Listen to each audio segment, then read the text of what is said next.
Assalamualaikum warahmatullahi wabarakatuh.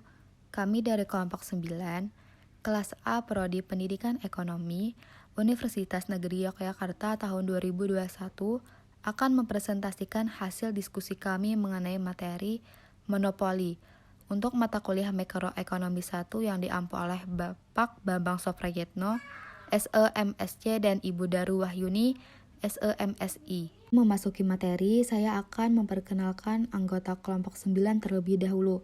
Yang pertama ada Luluk Jihan Pahira, yang kedua Nidaul Hasanah yaitu dengan saya sendiri, yang ketiga Galih Ramadan Salim, yang keempat Dwi Sunarti, dan yang terakhir ada Nani Kuswoyo. Presentasi kali ini kami membahas tentang yang pertama ada explain barriers to entry, legal barriers and economies of scale yang disampaikan oleh Luluk Jihan Pahira. Yang kedua ada explain demand and marginal revenue yang disampaikan oleh Nani Kuswoyo. Yang ketiga ada explain allocative and efficiency natural monopoly and regulation yang disampaikan oleh Galih Ramadan Salim. Yang terakhir ada explain price discrimination yang dijelaskan oleh Dwi Sunarti. Langsung saja ke pembahasan yang pertama, yang dijelaskan oleh Luluk Jihan Pahira. Hambatan legalitas untuk masuk atau barriers to entry legal barriers, dan skala ekonomi atau economies of scale. Adapun definisi dari barriers to entry yaitu hal-hal yang menghalangi suatu perusahaan masuk ke bidang usaha tertentu. Barriers to entry dapat mengakibatkan terjadinya monopoli, atau biasa disebut dengan natural monopoly, karena terdapat kekuatan internal perusahaan dalam memproduksi suatu barang. Dalam monopoli, hanya ada satu penjual, namun pembelinya banyak. Kemudian hampir tidak ada barang substitusi atau barang pengganti. Jadi, konsumen harus menggunakan produk tersebut. Kemudian ada barriers to entry ini, atau halangan atau hambatan, yaitu perusahaan lain yang masuk atau berkecimpung di usaha itu. Pada barriers to entry, terdapat dua jenis hambatan, yaitu hambatan struktural dan hambatan buatan. Pada hambatan struktural, terdapat beberapa hal yang menghambat suatu perusahaan lain masuk ke dalam bidang usaha tertentu. Yang pertama yaitu dari sisi skala ekonomi. Jika pasar memiliki skala ekonomi signifikan yang sebagian besar telah dieksploitasi oleh perusahaan yang ada, maka pendatang baru akan terhalang. Yang kedua yaitu efek jaringan. Ini mengacu pada efek yang dimiliki beberapa pengguna terhadap nilai produk atau layanan bagi pengguna lain. Jika jaringan yang kuat sudah ada, mungkin membatasi peluang pendatang baru untuk mendapatkan jumlah pengguna yang cukup. Yang ketiga yaitu biaya penelitian dan pengembangan yang tinggi. Ketika perusahaan menghabiskan banyak uang untuk penelitian dan pengembangan, seringkali ini menjadi sinyal bagi pendatang baru bahwa mereka memiliki cadangan keuangan yang besar, sehingga perusahaan lain akan mempertimbangkan kembali untuk tidak masuk ke bidang usaha tersebut. Yang keempat yaitu biaya penyiapan yang tinggi. Banyak dari biaya ini merupakan biaya hangus yang tidak dapat dipulihkan saat perusahaan meninggalkan pasar, seperti biaya iklan dan pemasaran, serta biaya tetap lainnya. Yang kelima yaitu kepemilikan sumber daya utama atau bahan mentah. Dengan memiliki kendali atas sumber daya yang langka, maka perusahaan tertentu akan menciptakan sebuah hambatan masuk yang sangat kuat. Sedangkan hambatan buatan untuk masuk yaitu yang pertama, penetapan harga predator serta akuisisi. Perusahaan mungkin dengan sengaja menurunkan harga untuk memaksa pesaing keluar dari pasar. Perusahaan juga mungkin mengambil alih saingan potensial dengan membeli saham yang cukup untuk mendapatkan kepentingan pengendali. Batasi penetapan harga. Saat perusahaan yang ada menetapkan harga rendah dan output tinggi, maka calon pendatang tidak dapat memperoleh keuntungan pada harga tersebut. Yang ketiga yaitu periklanan. Ini termasuk sunk cost, atau biaya yang terjadi di masa lalu dan tidak dapat diubah sekarang maupun di masa mendatang. Semakin tinggi jumlah yang dibelanjakan oleh perusahaan lama, semakin besar pencegah pendatang baru untuk masuk. Yang keempat yaitu merek. Nilai merek yang kuat menciptakan loyalitas pelanggan dan karenanya menghambat suatu perusahaan baru untuk masuk. Yang kelima yaitu kontrak paten dan lisensi. Menjadi sulit perusahaan baru untuk memasuki pasar ketika perusahaan yang ada memiliki lisensi, paten, maupun kontrak eksklusif. Yang keenam yaitu skema loyalitas. Skema dan layanan khusus membantu mempertahankan loyalitas pelanggan dan mencegah pendatang baru yang ingin mendapatkan pangsa pasar. Yang keenam yaitu biaya peralihan atau switching cost, yaitu biaya yang dikeluarkan oleh pelanggan ketika mencoba untuk beralih pemasok. Karena ada barriers to entry ini, terjadilah monopoli. Adapun penyebabnya yaitu perusahaan memiliki atau menguasai sumber daya strategis atau pengetahuan teknik produksi yang tidak dimiliki oleh perusahaan lain. Selanjutnya yaitu pemerintah juga memberikan lisensi, yaitu memberikan hak untuk menguasai atau monopoli. Kemudian perusahaan memiliki hak paten, atau biasanya terkait dengan teknologi. Kemudian ukuran pasar tidak mendukung tumbuhnya perusahaan lain untuk masuk. Misalnya karena skala ekonomi yang begitu besar, perlu biaya banyak, sehingga perusahaan lain tidak mungkin untuk masuk ke dalam bidang usaha tersebut. Yang kelima yaitu kebijakan perusahaan membatasi harga dengan tujuan untuk menghalangi pendatang baru untuk masuk. Pengertian dan konsep economies of scale. Economies of scale atau skala ekonomi merupakan fenomena turunnya biaya produksi per unit dari suatu perusahaan yang terjadi bersamaan dengan meningkatnya jumlah produksi atau output.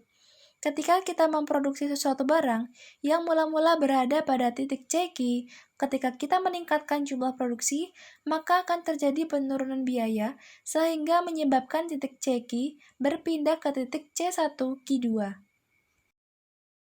Skala ekonomi bersumber dari yang pertama, pembelian atau sebagian besar membeli bahan melalui kontrak jangka panjang, sehingga ketika perusahaan menambah jumlah produksinya, karena ada kontrak tersebut, jadi perusahaan mudah untuk membeli bahan. Yang kedua yaitu bersandar pada manajemen, yakni meningkatkan spesialisasi manajer.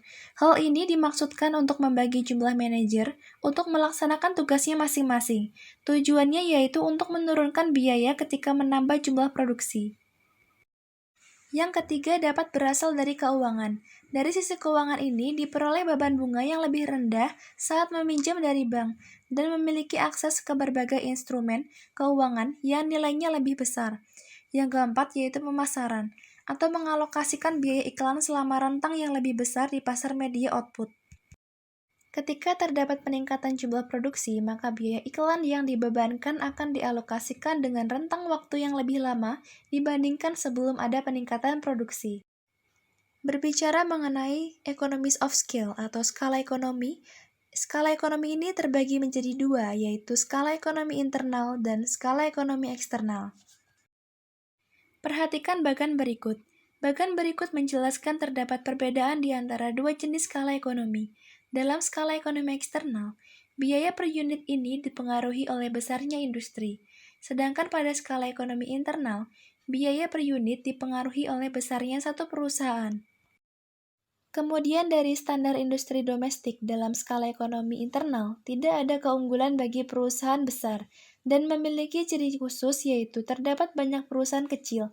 Sedangkan pada skala ekonomi internal, terdapat keunggulan yang lebih besar untuk perusahaan besar karena perusahaan tersebut memiliki keunggulan tetapi masih memiliki ketergantungan terhadap perusahaan kecil.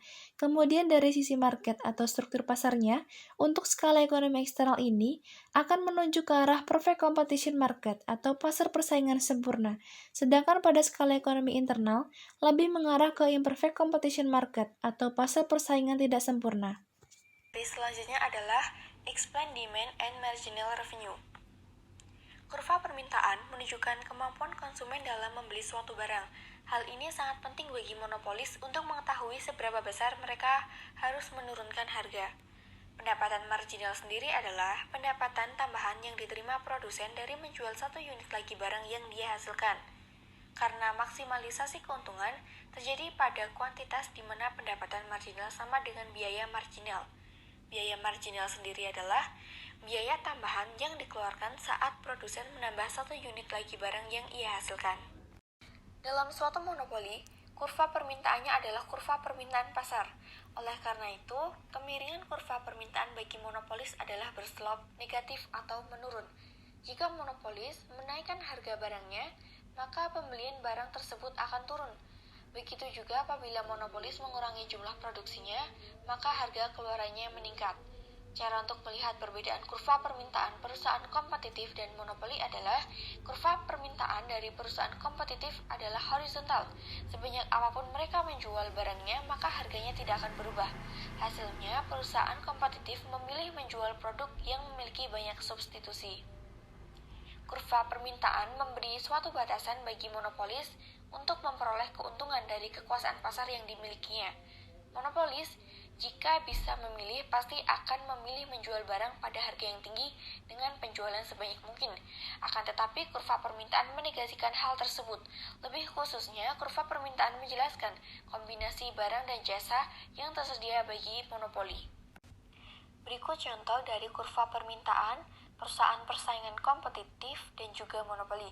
Pada perusahaan kompetitif, menunjukkan bahwa seberapa banyak pun kita menjual barang, maka harganya akan tetap. Dan pada perusahaan monopoli, ketika kita menambah satu barang untuk dijual, maka kita harus mengurangi harganya agar barang tersebut bisa terjual.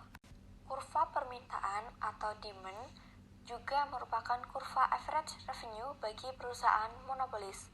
Untuk menaikkan penjualannya, sebanyak 1 unit, perusahaan harus menurunkan harga atau price untuk seluruh jumlah yang dijualnya. Akibatnya, marginal revenue adalah lebih kecil dari P atau price, sehingga dalam menggambarkannya, kurva penerimaan marginal revenue terletak di bawah kurva average revenue atau demand itu sendiri, seperti gambar di samping. Pada tabel berikut bisa kita lihat total revenue, average revenue, dan juga marginal revenue. Total revenue diperoleh dari price dikalikan dengan quantity. Average revenue diperoleh dari price dibagi dengan quantity. Dan marginal revenue diperoleh dari delta total revenue. Misal, marginal revenue-nya 8, diperoleh dari total revenue 18 dikurangi total revenue 10, maka hasilnya 8. Di sini kita juga bisa melihat bahwa marginal revenue bisa bernilai negatif.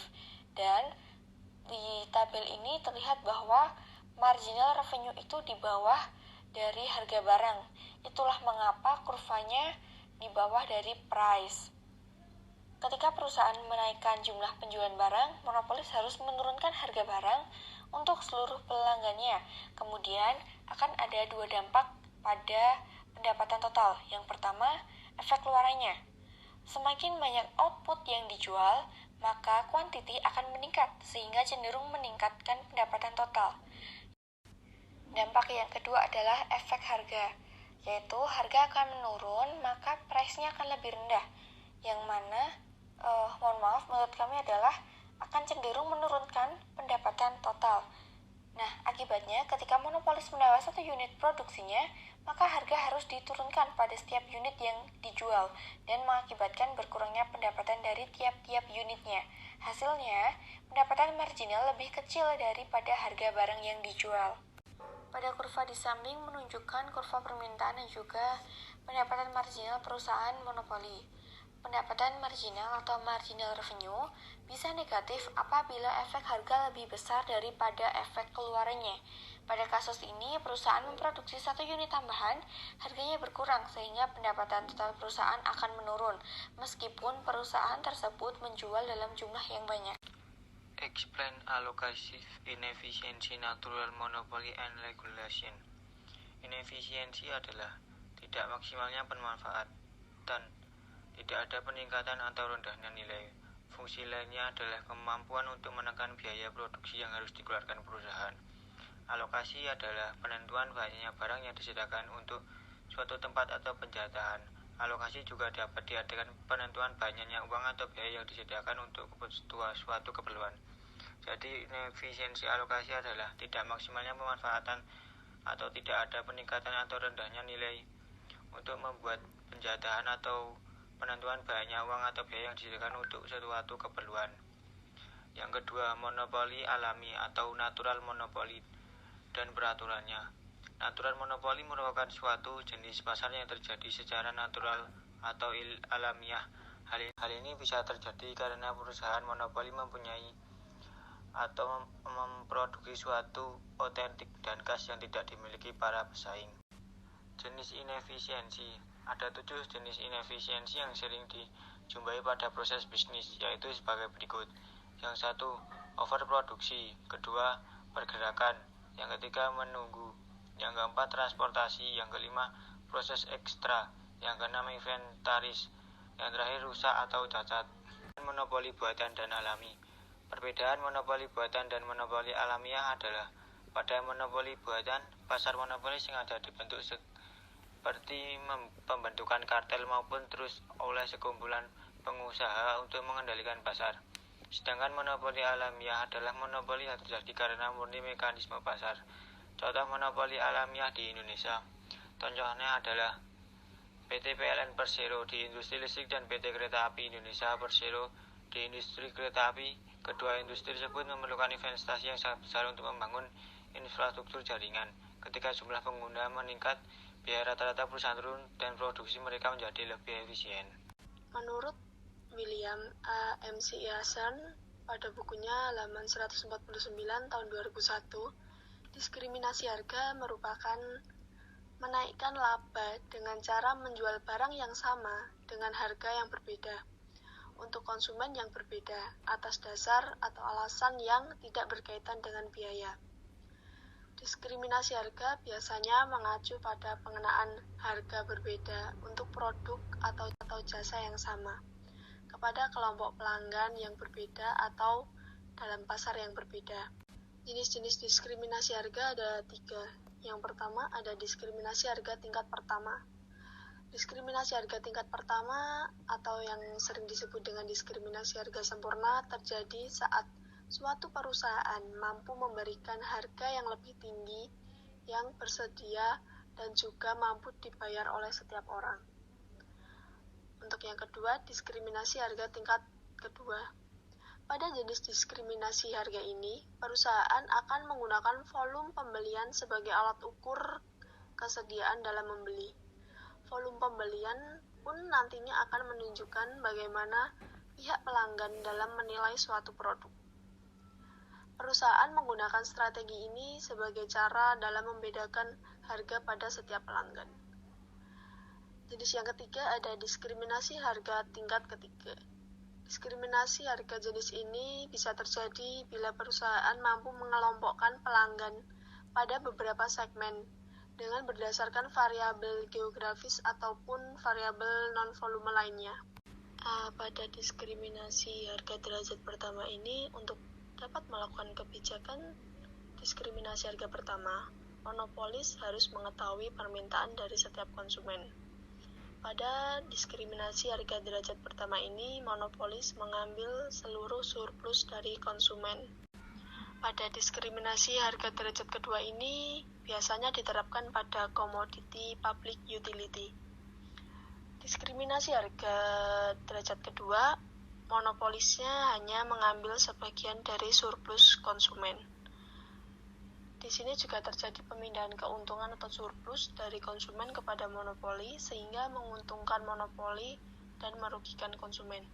Tetapi bagi masyarakat keseluruhan, konsumen dan produsen itu tidak berpengaruh sehingga diskriminasi harga ini tidak mempengaruhi efisiensi alokasi. Diskriminasi harga derajat ketiga ini terdapat 2 atau lebih pasar yang mempunyai elastisitas permintaan yang berbeda, yang disebabkan oleh perbedaan pendapatan, perbedaan selera, dan perbedaan tersedianya barang substitusi. Barang dari pasar yang satu tidak dapat dijual ke pasar yang lainnya, dan monopolis akan menetapkan price yang lebih rendah pada pasar yang elastisitas permintaannya lebih elastis, dan sebaliknya. Pada diskriminasi harga ini terdapat keuntungan dan kerugian.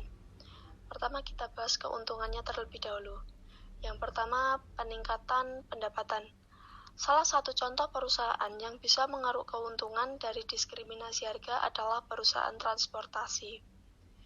Keuntungan yang kedua adalah peningkatan layanan konsumen. Bila strategi diskriminasi harga mampu memberikan peningkatan yang signifikan pada pendapatan perusahaan, maka mereka juga bisa meningkatkan layanannya pada konsumen. Yang ketiga, memberikan keuntungan pada konsumen.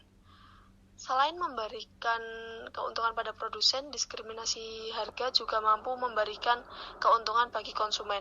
Contohnya, ada harga khusus untuk lansia. Biasanya pendapatan lansia tentu lebih rendah dari pekerja aktif, sehingga mereka akan sangat terbantu dengan adanya harga yang murah.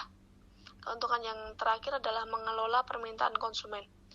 Pihak perusahaan bisa melakukan pemerataan permintaan konsumen dengan adanya strategi ini. Contohnya adalah dengan cara memberikan harga murah untuk tiket transportasi di pagi hari, sehingga secara tidak langsung akan mendorong pihak konsumen untuk melakukan perjalanan di pagi hari agar bisa memperoleh harga yang lebih murah. Kerugian diskriminasi harga sendiri ada 4. Yang pertama, harga yang terlalu tinggi untuk beberapa orang. Bila ada konsumen yang merasa diuntungkan dengan adanya harga yang lebih rendah, tentunya ada juga konsumen yang dirugikan karena harus membayar dengan harga yang tinggi. Yang kedua, surplus konsumen menurun. Penerapan diskriminasi harga akan membuat surplus konsumen menjadi rendah dan mengakibatkan kesenjangan yang semakin besar di sekitar masyarakat. Hal tersebut akan terjadi bila perusahaan menerapkan diskriminasi harga pada tingkat pertama. Yang ketiga, ada ketidakadilan bagi konsumen. Walaupun strategi ini ditetapkan dan dilakukan dengan berdasarkan kelompok sosial tertentu saja, namun konsumen akan merasakan ketidakadilan. Contohnya, orang dewasa dan lansia harus membayar suatu produk dengan harga yang berbeda. Untuk yang keempat, ada biaya administratif.